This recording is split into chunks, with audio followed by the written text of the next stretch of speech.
A company lays off 4,000 people. Real careers, real mortgages, real family. The news breaks and the stock goes up. Billions in market value. In a single afternoon. On the same day, thousands of people are told they're no longer needed. Why? Because of the reason the company gives. Thanks to our AI investments, we can operate more efficiently. Wall Street hears one thing: this company is the future. But here's what you need to notice. The layoffs are real. The explanation might not be. And once you understand why companies love blaming artificial intelligence, you'll start seeing one of the biggest sleights of hand in the modern economy. 3 things. First, why we cut jobs because of AI is often a public relations strategy before it's ever a proven fact. Second, what's actually destroying these jobs? Spoiler, it's much more ordinary than a robot takeover. And third, the uncomfortable twist. AI is coming for your career.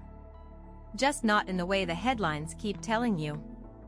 The real threat is almost invisible. Let's begin with the lie. Imagine you're sitting in the CEO's chair. You have to announce thousands of layoffs. You have 2 options. Option 1, we overhired. We misread the market. We're correcting our mistake. Maybe it's true. But investors hear weakness. The stock falls. Option 2, we're becoming more efficient through AI. Exactly the same layoffs. Exactly the same people losing their jobs. But now, you sound visionary. And the stock climbs. This isn't speculation.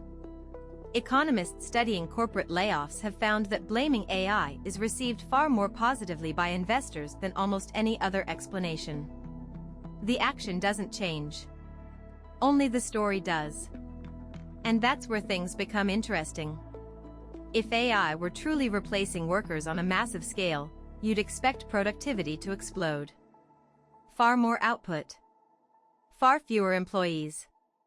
Instead, its measurable impact remains surprisingly small. The work hasn't disappeared. The narrative simply pays better than the truth. So, what's really driving these layoffs? The answer is far less dramatic. Go back a few years.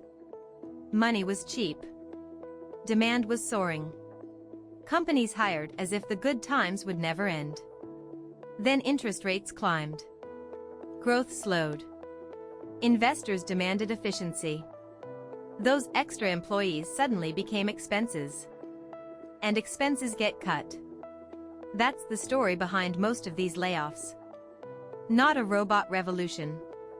A corporate hangover. History has seen this before.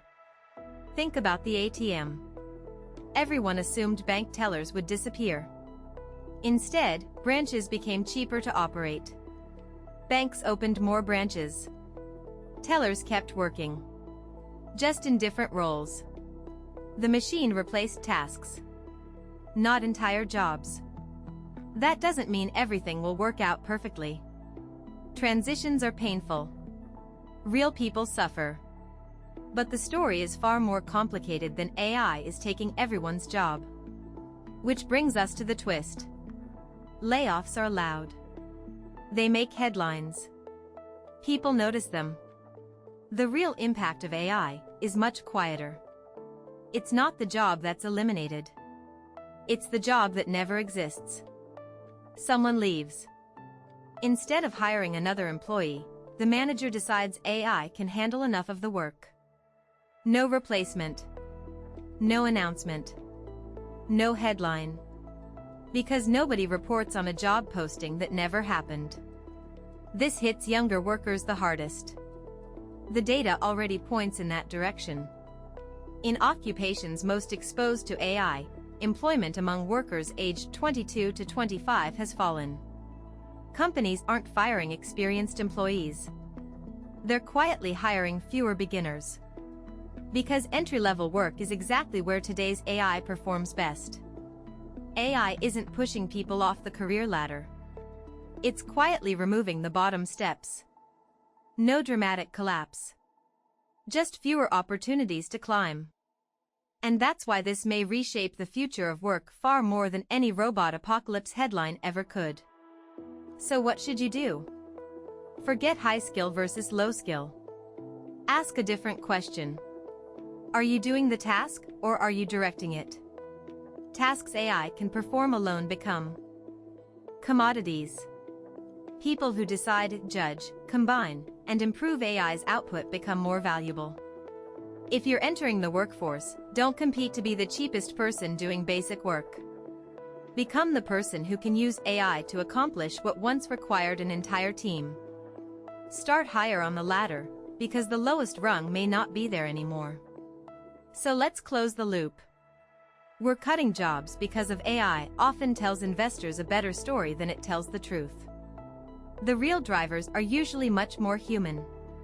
Overhiring, economic pressure, investor expectations. And the biggest AI threat isn't always the loud layoff. It's the silent disappearance of opportunities that never become jobs in the first place. The next time you read, "Company cuts thousands, cites AI," and watch the stock price rise, look beyond the headline. The real question isn't, will AI replace me? It's, am I doing the task, or am I directing it?